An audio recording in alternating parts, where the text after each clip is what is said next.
Faktikisht ka qenë diskutim për herë, për që janë po të njëjtit njerëz që promovohen në pozicionet ndryshme, që i rrotullojnë në ato detyrat me njëri tjetrin, po ndodh që nuk është kështu.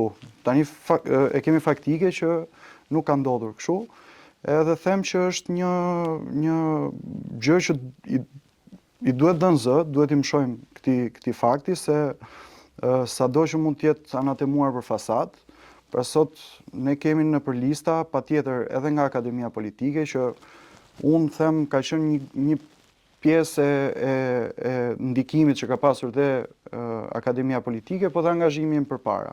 Kemi të tjerë që kanë ardhur nga fushat ndryshme që sot janë pjesë e listave. Kemi nga strukturat e Partisë Socialiste që kanë vite kontribut, që ndoshta nuk kanë pasur në pozicione zyrtare apo të larta, që sot janë po prap pjesë e listave. Ndallim me forcat e tjera politike që se thot njëri, po u bën primaret, më shumë ka ish konkurent nga Big Brotheri sesa nga kandidatët e primareve në listat e PD-s.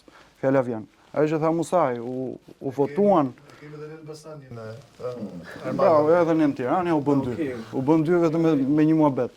Nga ana tjetër, fakti që ty të voton struktura dhe ti zgjedh që këtë individ ti mos ta kesh pjesë të listës, tregon pak për mbylljen edhe për procesin të dyshim, do thoja unë, ose jo të qartë, ose jo transparent, që ka pas qoftë Partia Demokratike, qoftë forcat e tjera.